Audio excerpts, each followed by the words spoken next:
Hello, everyone, and welcome to another week of Live After SmackDown Live. I am Tonya Rodgers, and I'm here once again with Fizzy. And although I love Fizzy, baseball has taken Andrew away from me. But he will be back whenever this nonsense is over, hopefully. And I can't wait until that happens. So, tonight, we are going to talk about SmackDown Live first, then move on over to Raw. So, SmackDown starts with the recap of what happened the past 2 weeks between the WWE Champion AJ Styles and the man with two hands, James Ellsworth. Dean Ambrose has pretty much cost the man 2 wins. The first one was a pin, actually, where Dean was the ref. Then last week, AJ Styles was so upset that he beat the hell out of Ellsworth and got disqualified. Um, that set up a match tonight between Dino and the champion. And if Dean were to win this match, this is non-title match, he will become the number one contender for the WWE World Championship. And Stowe starts off with Ellsworth pretty much saying, "Hey, buddy, I'm so happy, Dean, that you supported me and all of this, that I just want to help you back. Trying to help you." So he pretty much begs Dean to come accompany him to ringside for this match. And this match was great. I loved it. I'll get into greater detail in the review, but really enjoyed it. And what had happened was AJ was picking on James. Picking on him, And he basically beat him to a living pulp the entire time that he was in the match. When he wasn't working on Dean Ambrose, he was beating up James Ellsworth. It was basically a handicap match without the designation of it being a handicap match. And so, but see, that explains that Ellsworth got a little ahead of himself. You know, them bright lights, and you on the big stage and everybody cheering you on. So he kicked AJ Styles in front of the referee, and Dean Ambrose got disqualified. Leading to the best Dean Ambrose face that I have ever seen Dean pull ever. Thank you once again, Tonya, for having me on this show, by the way. It's hard to believe that it's been almost a year since I started doing these things, and this is show 19. Well, I've done so many, I lost count at this point. I think you're over like 25, maybe 30 at this point. But anyway, that's a really cool statistic to see, this happen. And, Dean just had this look on his face like, I can't believe it. I just got out-Deaned by James Ellsworth. Dean got out-Deaned by James Ellsworth. Like from the opening segment of, "Come on, Dean, I want to be in your corner. I want to help you out against this menace known as AJ Styles." And Dean's like, "I don't know, man. You're kind of more crazier than I am." So, I mean, Dean always has this unconventional plan for dealing with AJ, but a monkey wrench was thrown into that plan in the form of Ellsworth getting ahead of himself and going, "Oh, I'm going to fight back against AJ." And then, well, the referee saw you kick AJ in the face with a super kick. And Dean's shocked, and he's waving the referee going, no, don't disqualify. And, like, ref's going, "Hey, he's in your corner. He just did the move. I'm disqualifying you." So now we have a situation in which Dean's going to have to try and find another way of getting a title shot against AJ, although given AJ's recent issues with his temper, it would probably be pretty easy. But this has become a much more interesting feud lately. because it kind of got off to a rocky start the first week with Dean being the referee. Second week, Dean's still doing his Dean antics, and Ellsworth gets another victory over Styles. But this time, the tables have turned. AJ is the man with the plan, and he's starting to figure out a game plan against Ambrose. And Dean doesn't like that because he likes being unpredictable. Wouldn't you say so, Tonya? Yeah, AJ messing with Ellsworth was he knew exactly what he was doing. He knew this goof was gonna get all excited and mess up. And further proof of that is that once it was announced it was a DQ and that Styles won, he had the swarmiest little smirk on his face. It was brilliant. Like, it's a very well booked angle. Like, I still don't care about Ellsworth. So like they were talking Smack about how like Dean could possibly beat the crap out of Ellsworth. And I'm like, well, they're not gonna do that. Because they're so obviously using Ellsworth so that Dean Ambrose can get cheered. Because they're not gonna do that. It's kind of interesting how you said it, because it's almost like that they're using James Ellsworth like they were using Dean to get cheers for Roman. Doesn't that sound interesting? Well, I mean, see, and that's why you can spot it, because they do it all the time. Yeah. They try to glom face heat off of one person who's over onto another person that they want to be over. They're trying to get Dean's face heat back, but now Dean is going up against John Cena, who is suddenly getting face cheers for the first time in what seems like forever. And AJ Styles, who the Japanese wrestling fans really, really like. You know, the hardcore people really like AJ Styles. They don't care so much for Dean. The casuals really like Dean, but they also really like John Cena. So now Dean is stuck in a situation where he's on SmackDown and he's not the top babyface anymore. Here's the thing, though. I've been an AJ Styles fan for going on 10 years now. I know I would consider myself a hardcore fan.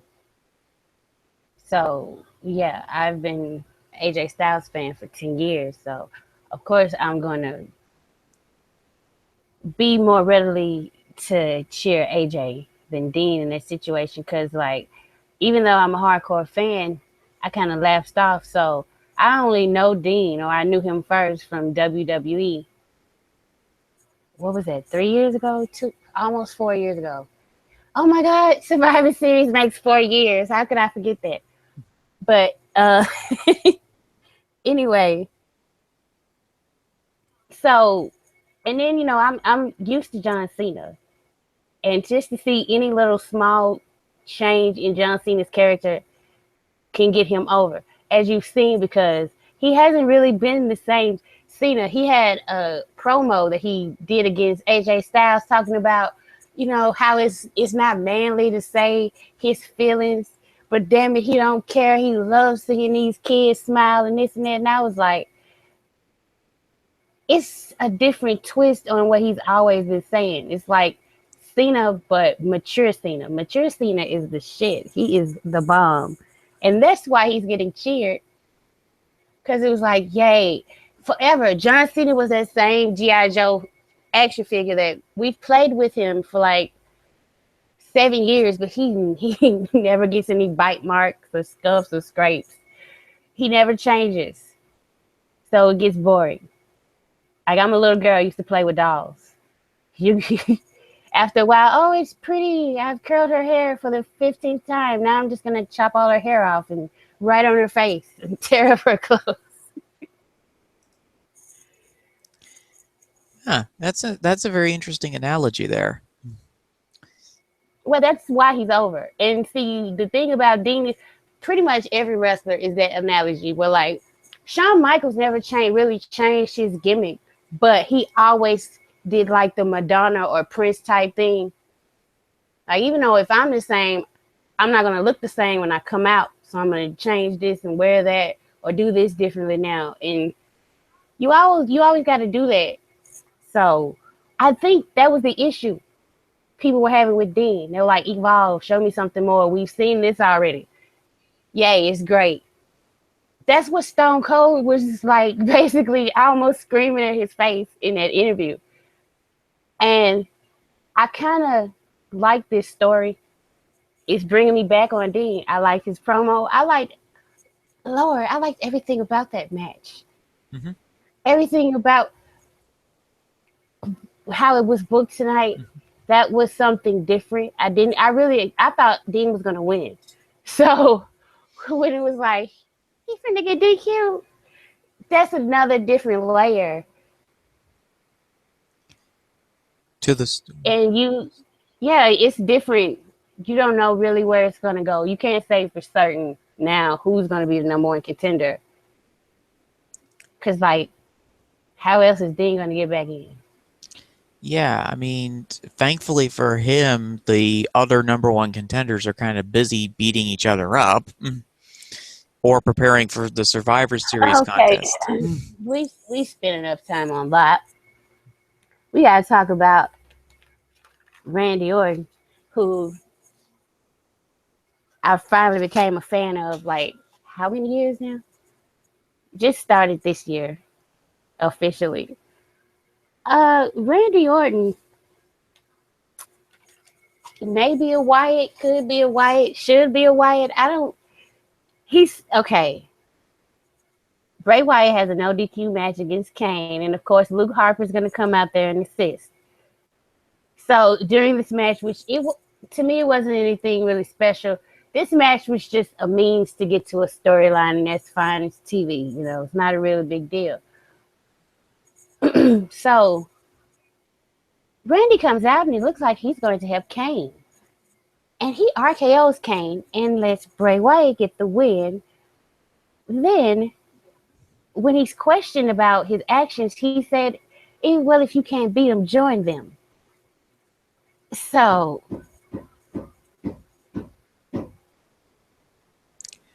this was a really, really good match, I thought. For considering the, limitations of Kane, who's really, really old, and Bray Wyatt, who's gone through multiple injuries in his career in the WWE, this was a really good psychology-heavy match.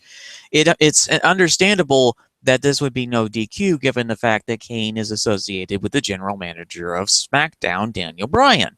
So it all ties into the story of Kane wants revenge against Bray, but the only way he knows to get revenge is via the no disqualification clause, because he knows that Luke Harper is going to interfere in the match. Also, it was so nice of Bray to give Harper a new shirt for this occasion, because both he and Harper had new shirts on, and apparently the budget of the compound has increased for the shirt budget, because Harper now also has a new tank top on. So Bray obviously is swimming in dough. I mean, he's got that nice new casket, the new clothes for Harper, and now he's got Randy Orton in his corner, apparently. And I thought that this turn it's an interesting turn in the story. Obviously, Orton is trying to still get into Bray's head, and now, Bray is a spirit character that is inhabiting the mind of what was formerly known as Husky Harris. Now, that shocked look on his face, I gotta wonder if that wasn't Husky going, all right, the last time that this happened, he kicked me in the face. And I ended up getting possessed by a demon. Spirit from Florida. So you gotta wonder if the various different personalities in Bray Wyatt's head are going, should we trust this guy or should we not trust this guy? Because he really didn't make our life good last time. So now Bray has an uncontrollable viper on his side, apparently.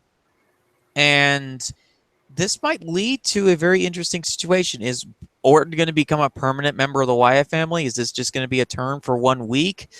Is Harper suddenly going to have his loyalty question going, Boss, well, I've been here with you for a couple of years now. Why are you suddenly trusting this man who has betrayed people in factions before historically? It's suddenly made all four of these individuals very interesting to see where they go with this story. And we talked about that last week. I'm waiting to see how this goes before, we get too much in depth to it, because what this will possibly lead to is a casket match, because Bray brought out a casket last week. We now don't know why or how that's going to happen.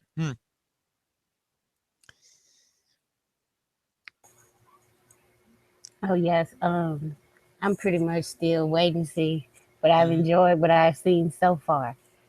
Still quite intrigued. I kind of felt something was gonna happen. It's Randy Orton. I'm not that shocked that he would do something like this. But yeah, I think it's a part of his mind games. But like he said himself, he's gonna pull down in quicksand. Like, is he gonna know when it's time to reach out and pull yourself out of the quicksand, or is he gonna go deeper and deeper until he's trapped and he can't get out? Yeah, because that's always an issue with Orton, is that he can't seem to shake away from his dark side of his character. It's always been a part of him. It's his way of breaking away from the John Cena mold, from being, Randy Orton, third generation wrestler, to the Viper Randy Orton, which is his dark side. His dark He, side is the best part of him. mhm. I mean, basically, this entire story is the two biggest predators in this wrestling world are now fighting for dominance against one another to see who will be the king monster of SmackDown. Unfortunately for the boys, that spot is already reserved. And I don't think either of these monsters are capable of taking on the biggest monster in SmackDown right now. Oh well, listen, that's our main event of the evening. So yeah, Yes. uh, we're gonna talk about the filler, and I love it. I appreciate it. But this week, this was absolutely the filler. So let's go over this right quick. Sure. Ascension versus Hype Bros. Mhm. And this was, well, every match, I think most of the matches, every match kind of had stakes. But the Ascension versus the Hype Bros was a pretty standard tag team match. But this match is important because whoever won was going to get on the team with the SmackDown Tag Team Champions, Broody and the Man Beast, to be on the tag team. Uh, how should I put it? Like the Survivor Series tag team. Mhm. They're going to be on the SmackDown side, I guess. Mhm. I just still don't understand. They're gonna have 5 tag team, like it's gonna be legit, like 10 people on each side for the match. Or am I confused? Is it gonna just be 2 tag teams? Well, whatever the case, it will be a very interesting match to see how it unfolds in Survivor Series. But this was actually, I really enjoyed this match. This is the first Ascension match that I've enjoyed in a while, and they didn't do anything. They didn't do any mistakes. They did their spots as naturally as they can do it. And my biggest question was, how did Mojo Rawley find a pair of 80s Zubaz in Green Bay, Wisconsin? What thrift store did he just raid to accomplish this goal? I mean, he knows football players. He just called one of them. Although, that pair was far too old to be worn by any of these modern day football players. That was a thrift You know store what I'm saying? find. He could have known old football players. They got their Z-Bags or whatever they call it. hmm But let's get on to the Miz. He came out with Maurice and the Spirit Squad, and as course, the Miz was starting to cut some hot fire, and here comes Dolph. And I gotta give Dolph, like, he did. I didn't really appreciate Dolph this week, perhaps as much as I should have. I thought he got killed on commentary for the match that was set up with this promo. Like Miz, it was an actual murder. Somebody should have called the police. Yeah, somebody should call the police. He made Dolph seem so pathetic, and Dolph, you could tell Dolph didn't know what to say. And Miz has hit his stride like no wrestler I have seen of his caliber. Like a lot of people didn't expect a lot from him. I know they didn't. And Mhm. I am so proud that he's been able to craft this character. And he's able to like get this over and have people like when Dolph comes out and challenges him and says, "I'll give you a rematch right now," getting the whole crowd to chant yes, yes, yes to that. Like that's the Miz did a whole bunch of that work to get the crowd to this point to care about this feud. And I just wanted to say he was really good tonight. Yep. But like the tag, they ended up having Heath Slater and Rhino defend their tag team championships cleanly against the Spirit Squad because the Spirit Squad is here for the job. They're Yep. not gonna win anything serious. So yeah, what did you think? I thought that this segment was really, really enjoyable. By the way, Tanya, your microphone is fluctuating a little bit there. Uh, anyway, the match between Slater and Rhino was really, really enjoyable. Triggered by the fact that Rhino hates male cheerleaders. Apparently, they don't vote for him. It's a mistake because if you don't vote for Rhino, Rhino is going to gore you. And my favorite part of this segment was the person who stood up to those three was not the Spirit Squad, was not the Miz, was the Miz's Muscle Maurice. And Heath's trying to go on, why are you hiding behind a lady? Heath, do you understand that that lady is the most dangerous person in that ring? Go ask Zack Ryder's dad what happens when you cross the Miz's Muscle. Hence, you end up in the infirmary.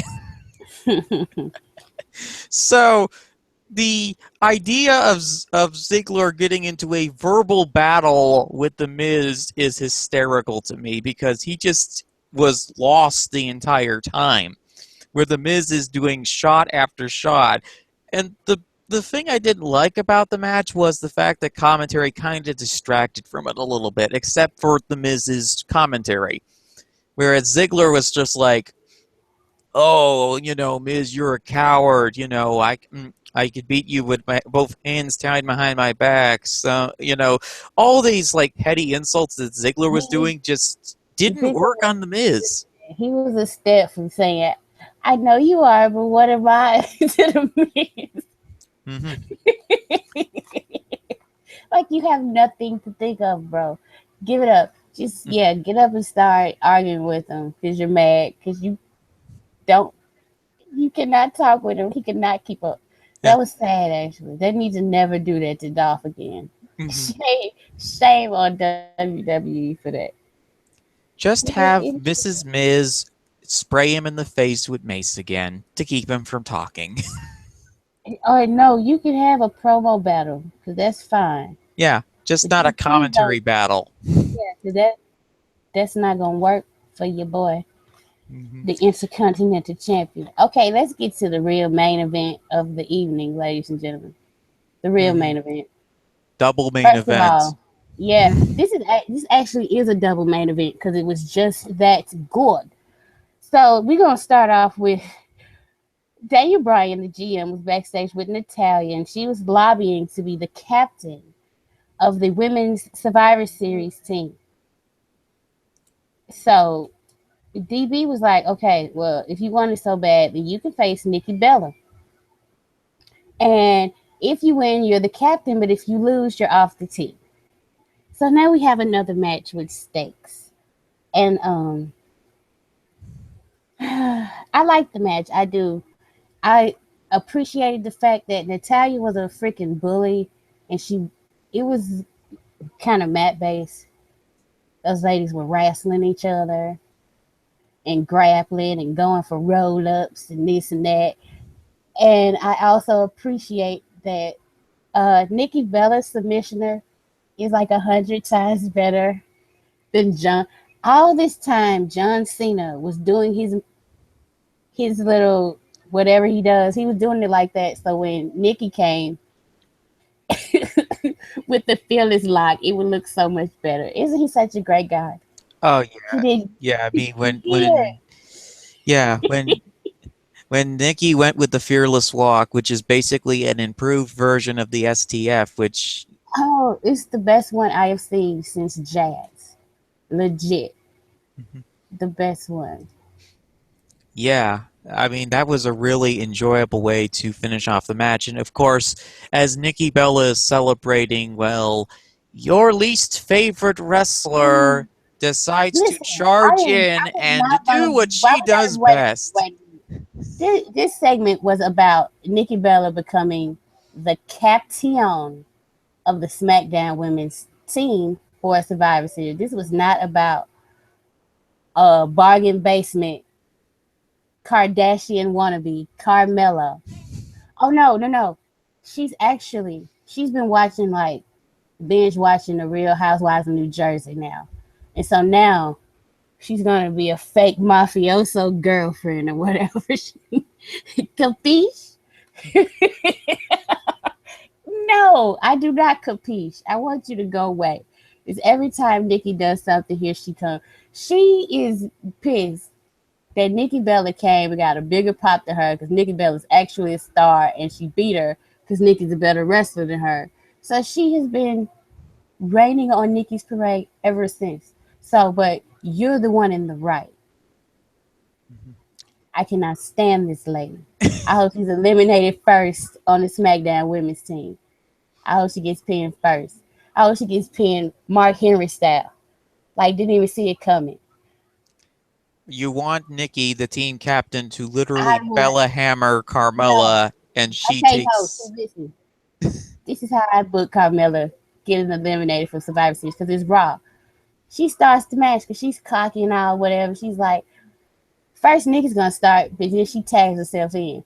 And then Charlotte, who was just waiting for this mess to end, comes and gives her the big boot. And 1, 2, 3, Carmella is eliminated.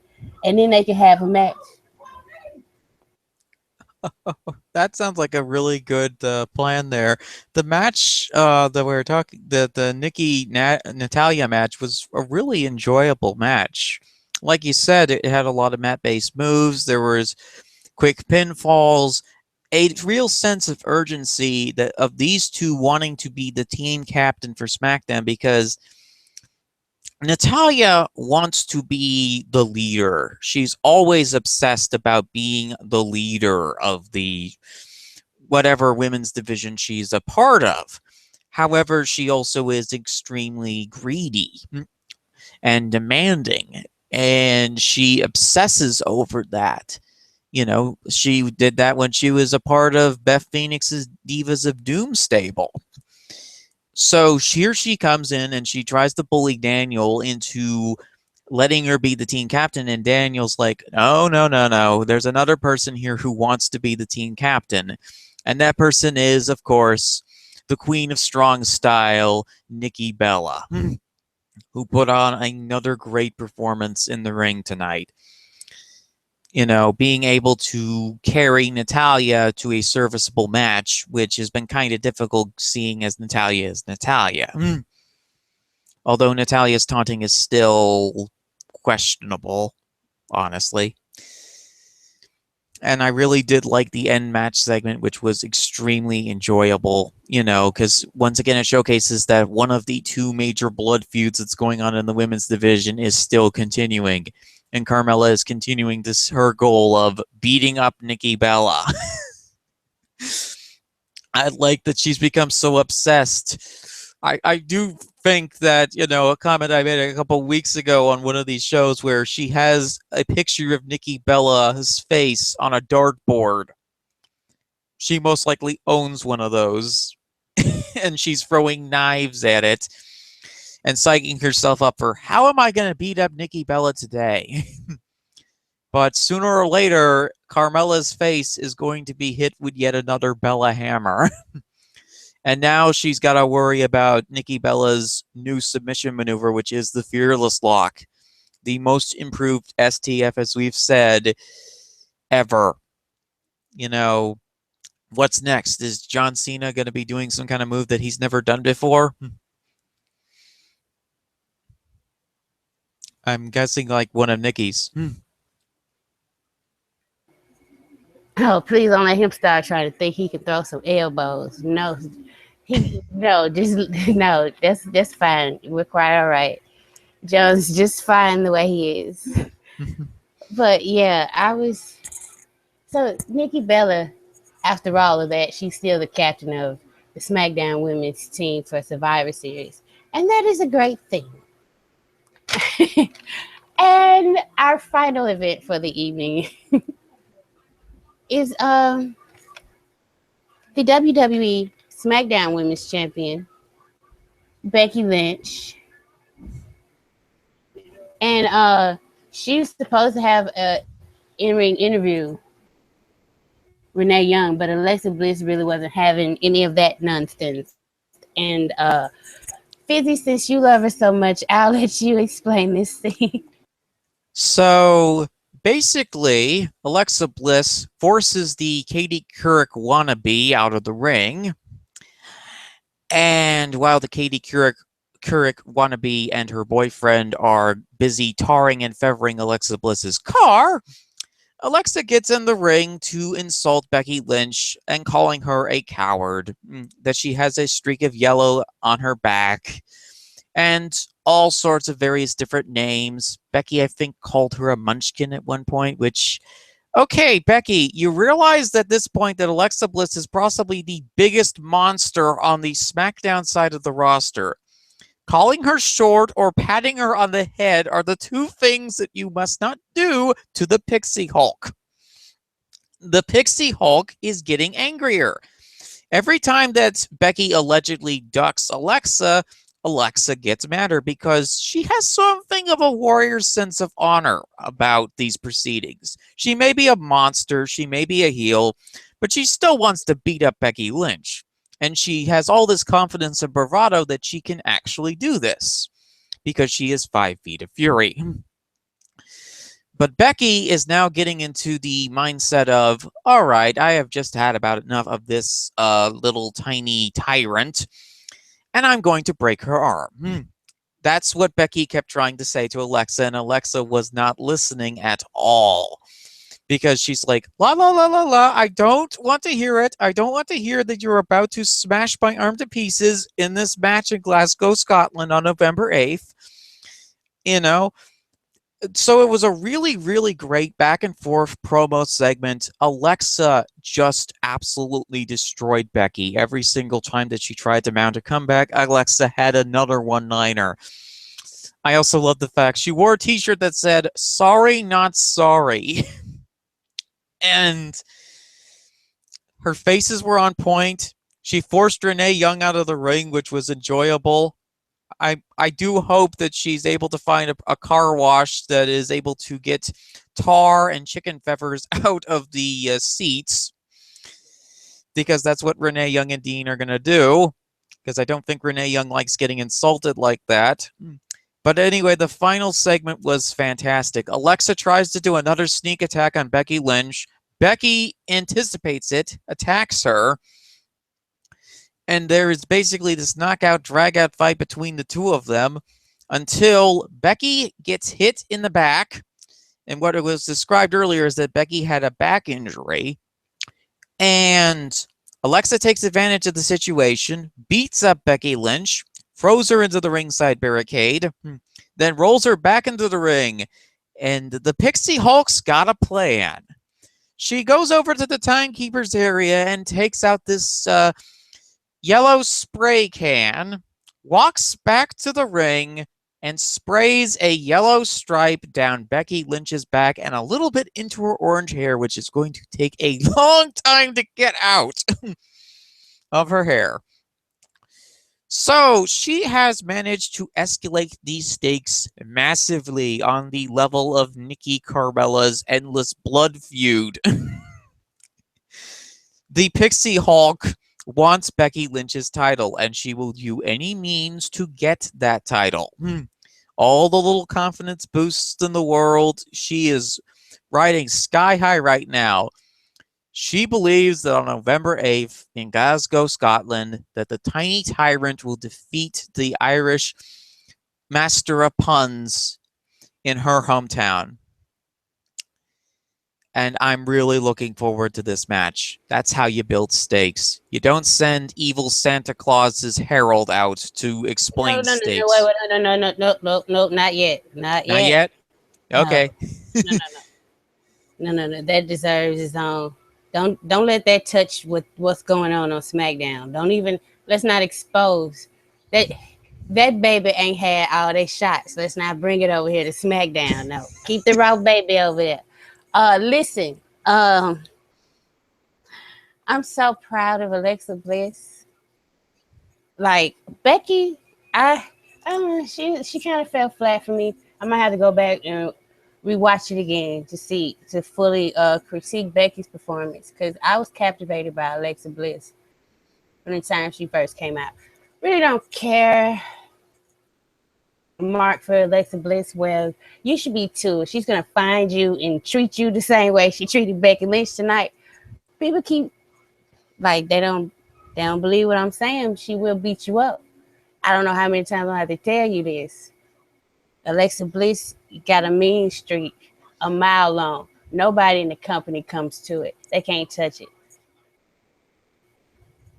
If the Undertaker is standing across the ring from Alexa Bliss, the Undertaker needs to be worried. Worried. You understand me? I am not understanding this woman whatsoever. She's fantastic. And I loved it. And Alexa earned the feature for SmackDown this week. Don't really care what anyone thinks about it. This was great. Like the rest of the show, everything was well done. Everything was well written. But this one thing in the show, because I've been waiting for it to take it to this level. Nikki and Carmella's been at this level, but I've been waiting. And it was just words. There was no physicality. But boy, they made up for that tonight in a very good way. It's not original whatsoever, but the way Alexa executed it was fantastic. It's fantastic work. So, Yeah. yeah. I mean, like we said before, Alexa Bliss is not Harley Quinn. Alexa Bliss is Bane, and she proved that by taking out Becky Lynch's back. Wait a minute, we said that last week. Yes, we did. Oh my god. You don't have to believe me. Yeah. Psychic powers. I believe it. I said I don't want to see her in the dark alley. I'm going the other way. Ooh, and Lord, if she spot me, I'm just gonna play nice so I can make an escape. Yeah. Braun Strowman flees away from Alexa Bliss. He should. He didn't know by now. He should. That young lady's going places. Yeah. And I don't know if she's gonna win the title. Probably shouldn't put it on her yet. Probably shouldn't involve her yet. But god damn it, if anybody maximized their minutes this whole week, it was Miss Bliss tonight. Good gracious alive. Yeah. I mean, I wouldn't mind if she won the title in Glasgow, but you need faces to go over at this point because, you know, they're starved for faces. But Alexa should get a run at some point, and we'll see where this goes because they just, you know, they always talk about how, you know, you raise the stakes of a feud. A lot of times it doesn't feel like that to me where they raise the stakes in the feud. This one, no, they raised it like about times 50. Becky now has a reason to go after Alexa, and Alexa has every reason in the world to take that shiny thing away from Becky Lynch. It's wonderful in its simplicity and how it was so executed perfectly. I mean, I'm so looking forward to this match. And the best part is that it was a person that nobody expected would be remotely in this position. And I remember when they did the draft and they did that interview with Alexa and she said the words, "Nobody has seen Alexa Bliss." And she went from being her real life persona to the Pixie Hulk in less than 3 seconds. Twist of a face, tilting of her head, going from sweet, kind Lexi Kaufman to monstrous, destructive Pixie Hulk. It was like that in 3 seconds flat. And she meant it. Every single time that she has been on stage, she has knocked it out of the park in terms of character and promos. Give Alexa Bliss a live mic, and she will put on a performance as good, if not better, than The Miz, who is killing it right now in terms of promos. I mean, SmackDown has got every single good talker on their roster right now. And that's what they're proving at this point, is that you don't necessarily need the best wrestlers to have a great show. You need people who will draw you into the story, people who are capable of drawing in the audience. And the audience is listening to what SmackDown is doing right now. And that's so cool to see. As opposed to the other show, which we're going to take, get into the home stretch. Might as well talk about the abomination that was Raw. First, I'm just going to, Hell in a Cell is this Sunday, so we'll just do predictions first. There are 3 main events, apparently. And the first one is for the United States Championship, Roman Reigns versus Rusev. I am picking Roman Reigns because I have to. It's legally binding, like when you sign the contract for the Empire. If you don't, like, they take away points. But who do you have? The Cell? Yeah, Roman and Rusev. Let me think here. I would have to go Roman because Rusev probably is going to be going into a different direction after this feud, which doesn't necessarily feel like a feud. It just feels like, they really just should have just double-checked their wedding invitations to make sure that Mr. Roman Reigns was invited to the wedding, because there's not much of a story here apart from the fact that Rusev wants to crush, Roman wants this shiny thing, and there's a cell involved. This is stupid. It could have been a story. It started because the Olympics were around and Rusev had just beat Mark Henry, and he was talking shit about American athletes. And who has been in this company, who's been an athlete in America all his life? Like, sometimes the simplest, straightest route is the route you want to freaking go. Like, seriously. And you don't make it USA versus them. You make it, look, dude, you're just a scummy person because you're discriminating against anyone because of where they live. And you don't make sure you don't discriminate against the foreigner and where they live. Make jokes about him. Call his wife a mail order bride. And all the various types of stupid shit. The only thing that I agree with is how it's been booked, that Roman has pretty much geeked him out. Because Roman won the first one, and I'm sorry, don't want Roman to be losing matches so that Rusev can get built up. Sorry, nope. Don't want to do it. Don't want to do it. Sorry about it, but not really. Like, he was utterly destroyed coming to Roman. So it ain't Roman's responsibility to get everybody like credibility if he beat. No, Rusev don't deserve it.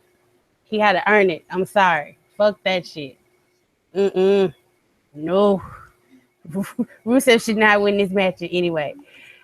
The next championship match in the Hell in a Cell, because all 3 of them are championship matches, is the Raw WWE. I said that backwards. WWE Raw Women's Championship. And you could just tell how I'm so looking forward to this historic history of the history-making Groundbreaking. Hell in a Cell, history-making. Did I mention that they are making history? Mick Foley cares about it. He's gonna come and explain to you why you should care about it. Look at him. Look at him.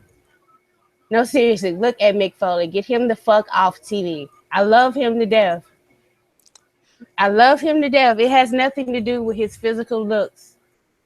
But like, if you're gonna show the man getting thrown down off Hell in a Cell, like, yeah. So don't give him your stupid ass scripts to remember and try him out there to be the face of your failure. That's and that's what he is right now. They're booking him. It's like, why? It makes no sense to me whatsoever to book them in a match and say they deserve it. They deserve to make history. And then they're signing the contracts and they're like, well, I'm ready to make history. And now you're trying to talk me out of it? Really? That's like giving somebody a pill and then after they swallow it, then telling them what the side effects of the pill going to be. Well, wait a minute. No. Don't you think you should have had told me it was going to draw my arm up to where I can't move it before I swallowed it? Don't you think? No, it's utter crap what they're doing to the women. And the third Hell in a Cell match is it Chris Jericho versus The List for the Hell in a Cell match? I got The List. He's gonna be the new Universal Champion. I mean, the So list is the most over I'm over person it. in this feud, and it's His babyface run has been inspirational. I'm gonna tell you that. mhm. So I got The List. I think that's probably gonna be the best Hell in a Cell match. It's gonna be the main event.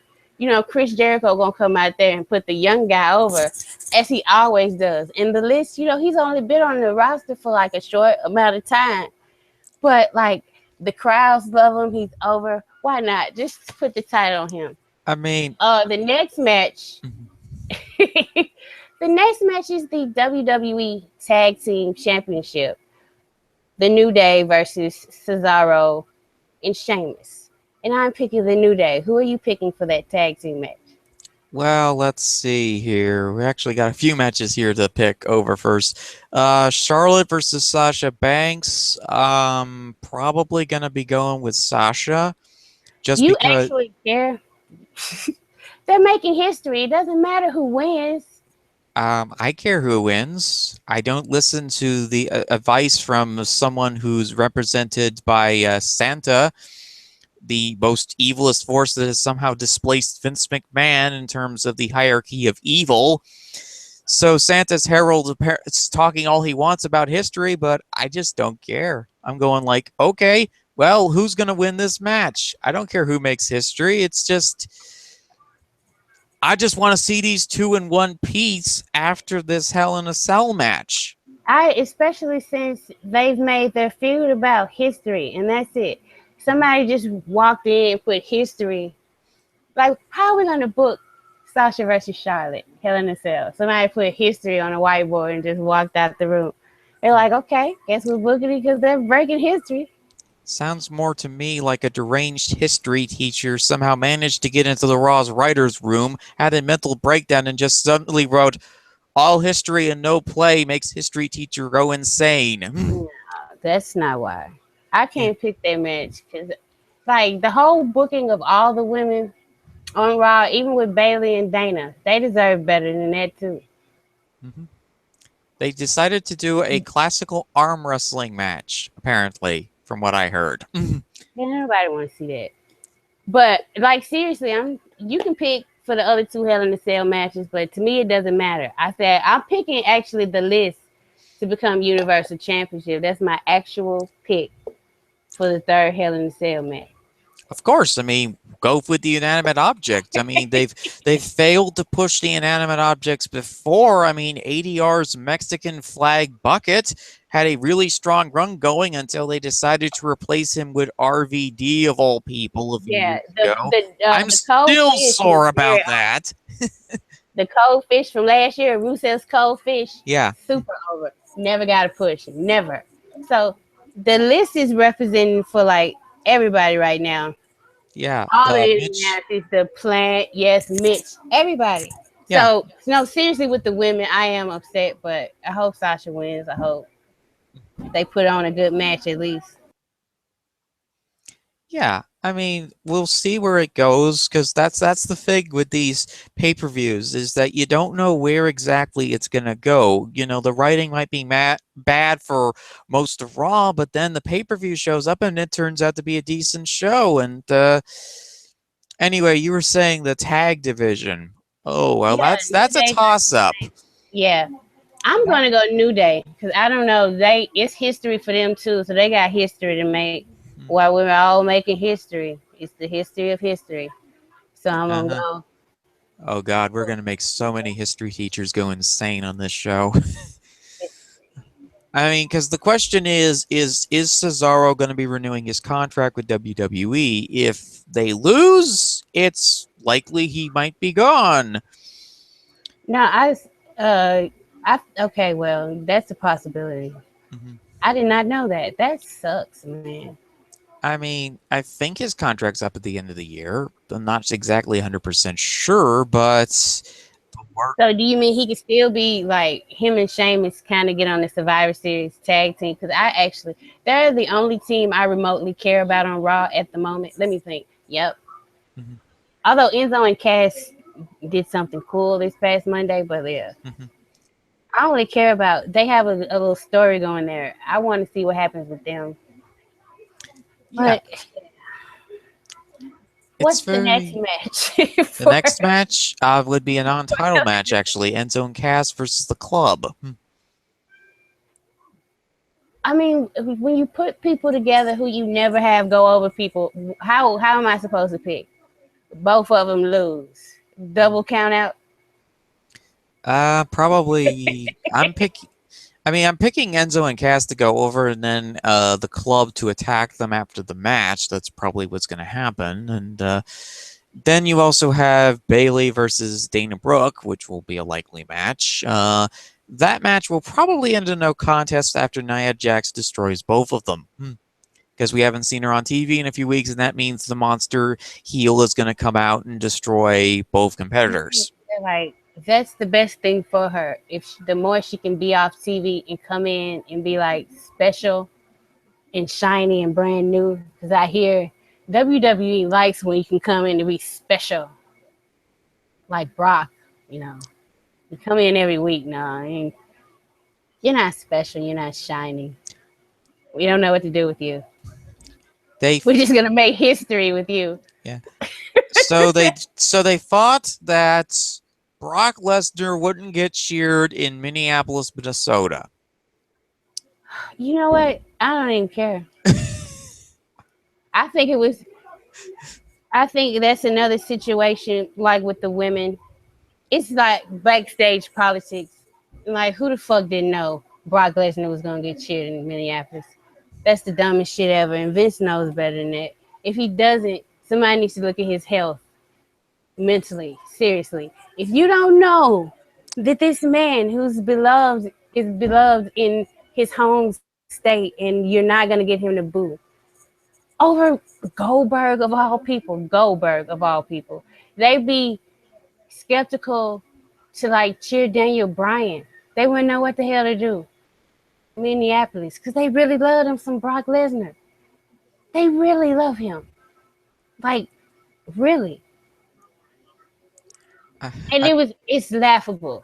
The few people out there. You know what they should have did like WCW did and just started piping in Goldberg chants. That's what they should have done. That would have made that segment a whole lot better.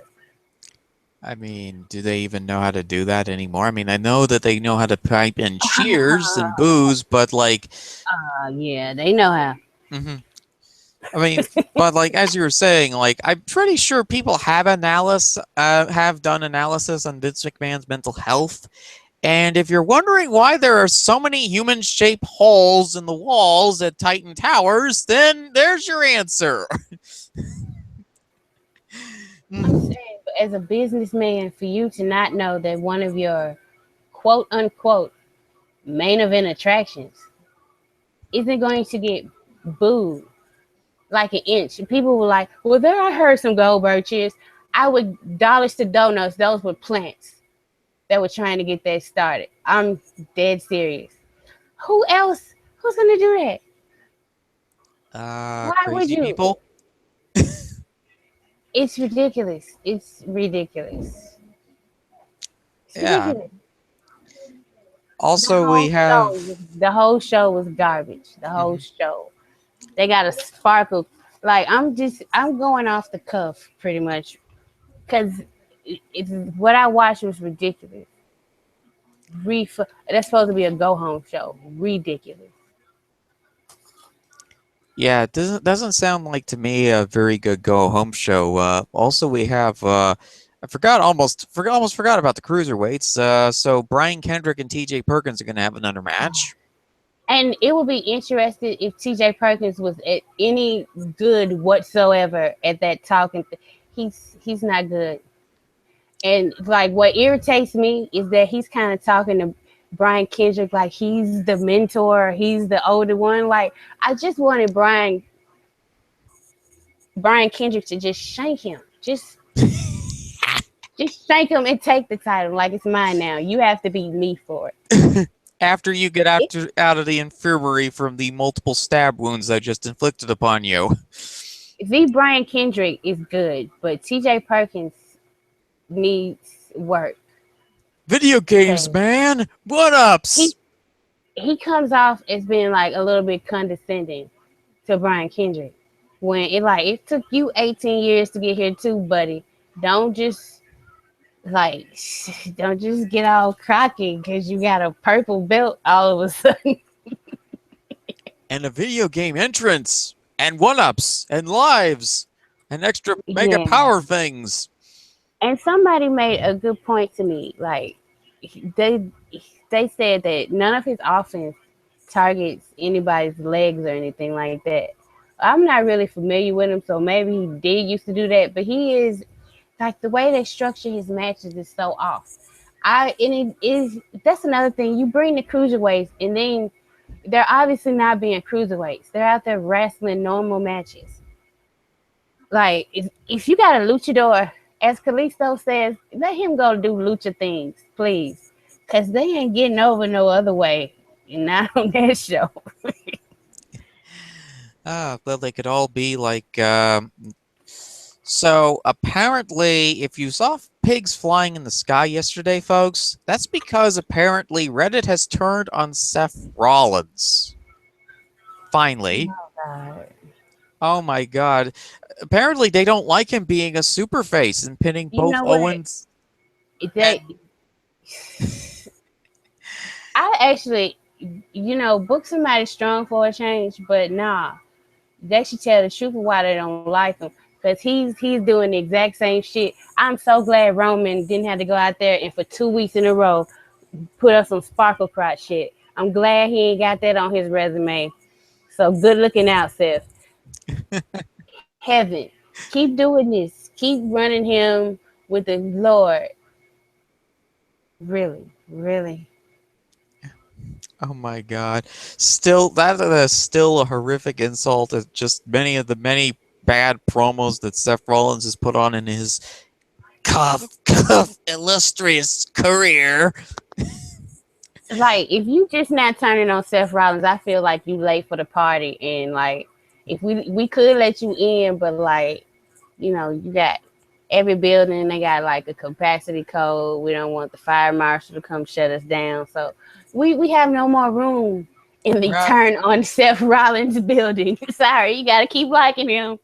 I mean, unless you bring in free pizza and RC Cole, in which case we'll bring you in No, anyway. we just we just take the pizza and the cola. No, he's a genius. He keep doing what he's doing all the way to Mania.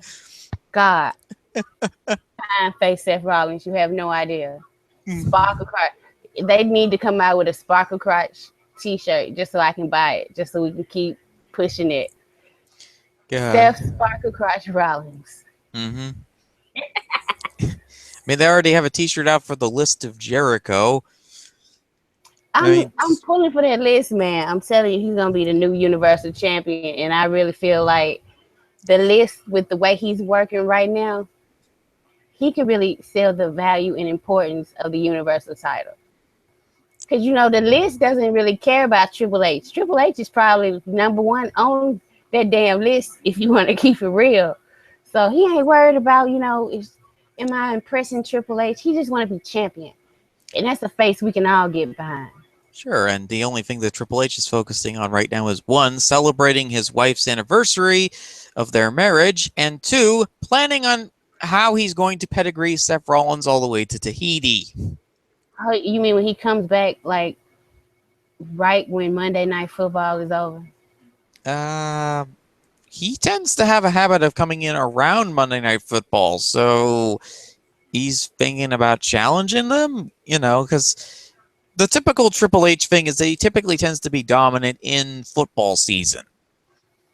Unless, of course, he gets injured. You talking? I'm talking about part time Triple H. He ain't got time to be here right now. Are you kidding me? Mm-hmm.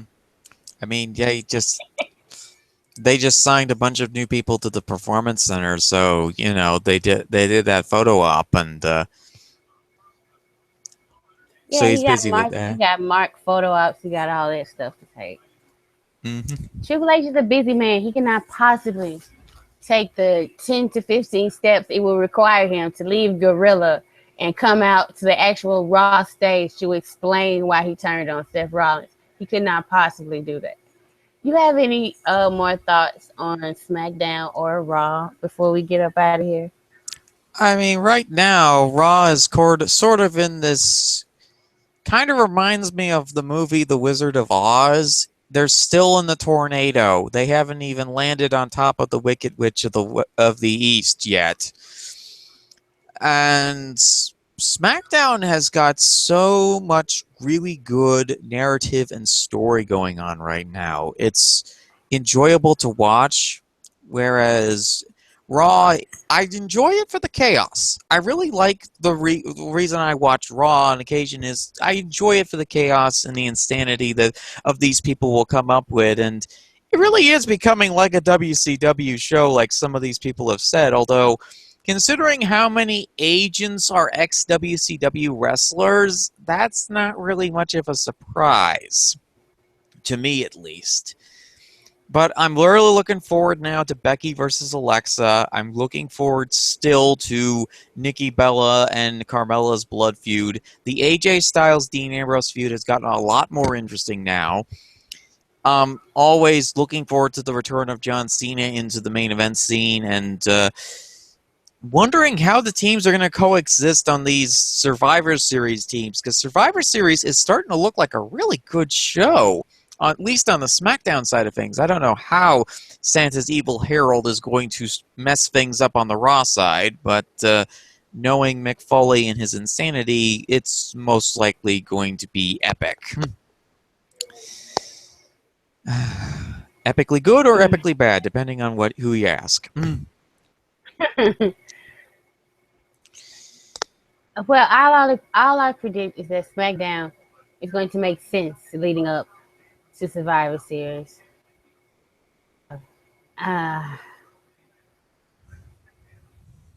And I just don't know what to say. I could have said a whole lot more. I kind of went sarcastic with my anger because everything I want to say, I'm not sure it's the truth. So I just want to put a cap on it. But to me, the book, it seems like there's people actively trying to hurt the work that Sasha Banks and Charlotte could do.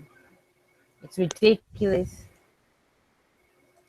Like I said, that's the most dignified blood feud I've ever seen. oh, yeah. I mean, they could constantly compliment one another. I'm thinking to myself, when are we going to get the four horse? They've not brought at all since that match was signed. Not 1 inch, not one bit. And that's one of the things that pissed me off. Charlotte gets plenty of time to explain why she thinks she's the queen, this and that. Sasha Banks gets PR promos. She's never fully explained why she does not like Charlotte. She hasn't. It's been schizophrenic and all over the place, and it's being done on purpose. Mm-hmm. I was excited for this match before I watched Raw, so I don't think I should have watched Raw. And they are so lucky. My favorite wrestler is on that show. That's all I'm gonna say. Yeah. So Um, I mean, like I said last week, all it takes is for a few people to say some things to one person, and that person will suddenly turn incredibly vindictive against the very thing that he loves. And that's what I think Mick Foley did on Raw, is that he decided that he needed to prove a point, and Mick Foley that's. don't book the show. I know he doesn't book the show, but Foley don't book still, the show. he's Mick the Foley guy don't with the have no money. stroke. They are, yeah, he exactly. He's the guy that they wrote those stupid lines for and tried him out on TV and put him there. So okay, let's focus on Mick Foley and let's not focus on the fact that we just completely screwed both of these women and their storyline heading into the first female Hell in a Cell match. It's ridiculous. It's shameful. They ought to be ashamed of themselves. They ought to be goddamn ashamed of themselves. I'm sorry. I got to go do the review. Hmm. So I'll see everybody next week. Hopefully Andrew will be here. I don't know. Hey, baseball keeps taking him away from me. Yep. But if not, then I'll ask Fizzy to join me again. Yep. I'm still pissed off. Yeah. Go enjoy your review, Tonya. Thanks so much, all of you, for joining us on this edition of Live After SmackDown Live. We hope to see you again next time. Hopefully, Swift will be back from his baseball pilgrimage and not be too upset if the Indians lose and the Cubs win. But I'm going to stay as neutral as possible on this because I have friends on both sides of the team. So, yeah. And there's no need to watch shoot sports in my life. None of them. Goodbye, people.